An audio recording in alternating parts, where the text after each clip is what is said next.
Halo semuanya, perkenalkan saya Clevin Yustira. Saya berasal dari Prodi Sastra Inggris. Nah, di sini saya akan menjelaskan tentang kalimat efektif. Nah, apakah kamu pernah menjumpai sebuah tulisan kalimatnya yang bertele-tele?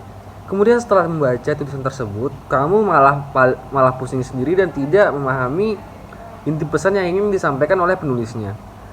Nah, kalau begitu tandanya kalimat yang digunakan dalam tulisan tersebut tidak efektif. Memang sih, membuat kalimat bukanlah hal yang sulit. Namun, apakah kalimat yang kamu tuliskan berhasil menyampaikan informasi yang ingin disampaikan?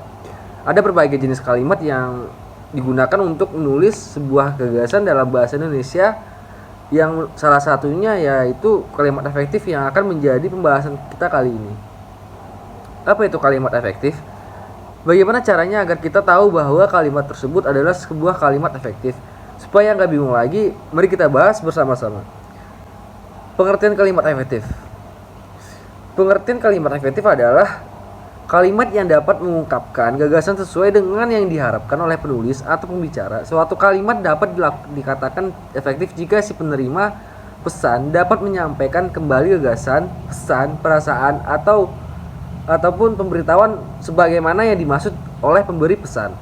Di dalam kamus, kalimat efektif juga memiliki beberapa makna. Salah satu diantaranya bermakna membawa pengaruh.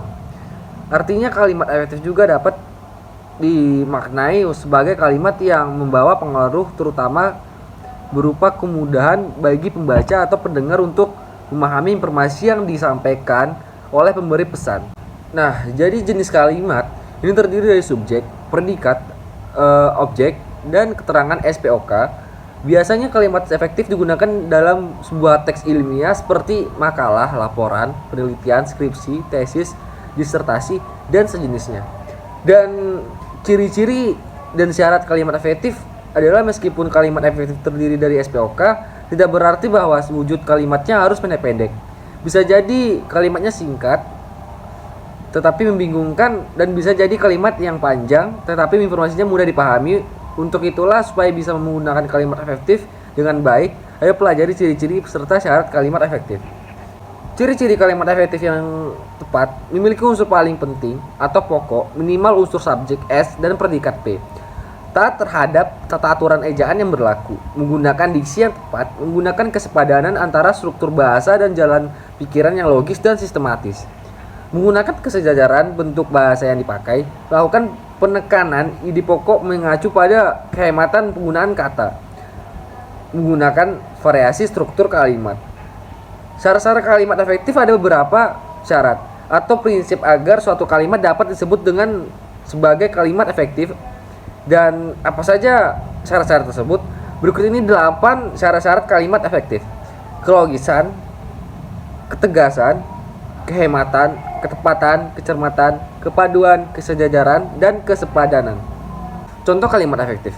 Sampai sini apakah kamu sudah paham tentang kalimat efektif? Agar kemampuan dalam menyusun kalimat efektif kamu semakin terasa, coba perhatikan beberapa contoh kalimat efektif beserta perbaikannya berikut ini. Contoh kalimat efektif singkat. Itu buku saya sudah baca 3 kali. Buku itu sudah saya baca 3 kali. Bagi seluruh peserta ujian diharapkan hadir tepat waktu. Seluruh peserta ujian diharapkan hadir tepat waktu. Nah, di sini nampak perbedaan antara kalimat efektif dengan kalimat yang dibikin secara tidak berurutan atau secara sembarangan. Nah, sedangkan contoh untuk kalimat efektif dalam paragraf bisa kita lihat di samping. Yang dimana bentuk tidak efektifnya adalah Brian ini merupakan salah satu dari mahasiswa Universitas Indonesia yang kebetulan saat ini memberikan kontrak rumah di daerah dekat rumah sakit. Dengan demikian, jadi untuk pergi kuliah, Brian perlu menggunakan alat transportasi umum, yaitu seperti kereta. Selain dari Brian, banyak para mahasiswa lain di Universitas Indonesia yang tinggal di daerah yang dekat rumah sakit yang juga menggunakan fasilitas kereta sebagai sarana transportasi yang digunakan oleh Brian setiap melaksanakan kegiatan kuliah. Sedangkan untuk bentuk efektif seperti berikut. Brian merupakan mahasiswa dari Universitas Indonesia dan kebetulan Brian kontrak rumah di daerah yang dekat dengan rumah sakit. Untuk pulang dan pergi kuliah, Brian hanya menggunakan transportasi umum seperti kereta. Selain Brian, Ada banyak mahasiswa di Universitas Indonesia yang juga tinggal di daerah dekat rumah sakit tersebut. Mereka juga menggunakan fasilitas umum yang sama dengan Brian, yaitu menggunakan kereta atau motor sebagai sarana transportasi pulang dan pergi dari kegiatan perkuliahan.